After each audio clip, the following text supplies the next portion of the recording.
Morning everyone, Dr. Eric, the fitness physician. So I'm doing, be doing a few more videos this week about testosterone and hormones, especially as it relates to blood clots and blood donation. Everybody talks about, I like to do a lot of myth busting, right? So I did a post, I got a lot of comments a few weeks ago about the dangers of donating blood. The myth is always that you have to donate blood if you're on testosterone. Your blood can get too thick, right?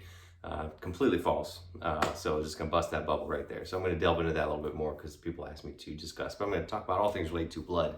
And there's a lot of myths out there. And as I hear other people talking, even other physicians that are still don't get it. And even myself, I've had to kind of change what I do a little bit too. So a lot of studies that talk about this. This one's gonna be about venous thromboembolism, right? Just blood clots is what the easiest way to say it. Plus, it's just too damn big a word to say.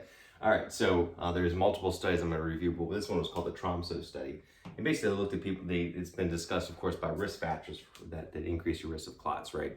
You know, there's many of them. Some are genetic, some are immobilization, cancer, surgery, things like this. But they also look at things like people with dyslipidemias or problems with the blood cholesterol, blood lipids, diabetes, high blood pressure, blood issues, etc. Increased risk of blood clots. And then one of the questions they asked was why.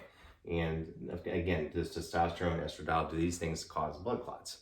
That's always been one of the other myths, right? That it causes it. You'll talk to people.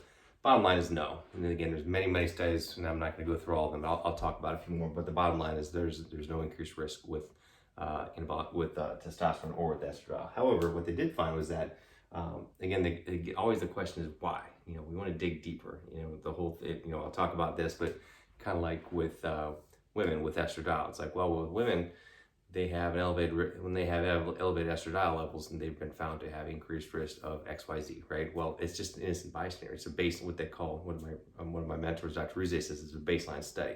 That doesn't mean anything. It's because the other underlying processes, meaning they were ill with something else, metabolic syndrome, diabetes, they were unhealthy.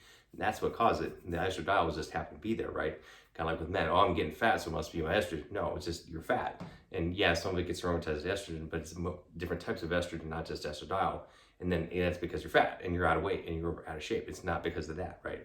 Now, when you do an interventional study and you actually give estradiol to these women, they get better and their risks decrease. So those issues that they had are not from the estradiol, it's because their underlying medical condition. Because when you actually give the estradiol, they get better. Same with men with testosterone. When you give the testosterone, they get better. Same thing here. So in this case, the underlying issue was they had metabolic syndrome, right? This increases visceral fat, right?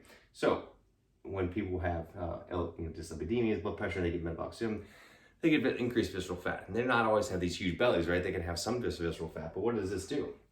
Well, one of the theories is that, of course, they can cause inflammation. The visceral fat is very inflammatory, and this, of course, can lead to problems, one of which is blood clots. The one is that increase into thoracic pressure can lead to some hypoxia and some obstructive sleep apnea. Therefore, because of this low oxygen level, you're going to get some compensatory responses. And this is going to lead to some of these things that we see, right, in terms of blood count changes, risk of blood clot, etc. So it's from the hypoxia. When you have lack of oxygen, this can cause problems, and you throw in the inflammation and everything else. So again, it's the underlying issue, okay, right? But the bottom line is that it is not from the testosterone. Estradiol does not cause the blood clot. So I'm going to talk more about these, and I'm going to review these studies. I'm going to hit a few more of these throughout the week, and then we'll get into the blood donation issue and everything else. So just want to throw that out there. Everyone have a great day. Remember, do something nice for someone today. Pass it forward. Live to give. Please like and share this post, and everyone have a rocking day, and we'll talk to you soon. Bye.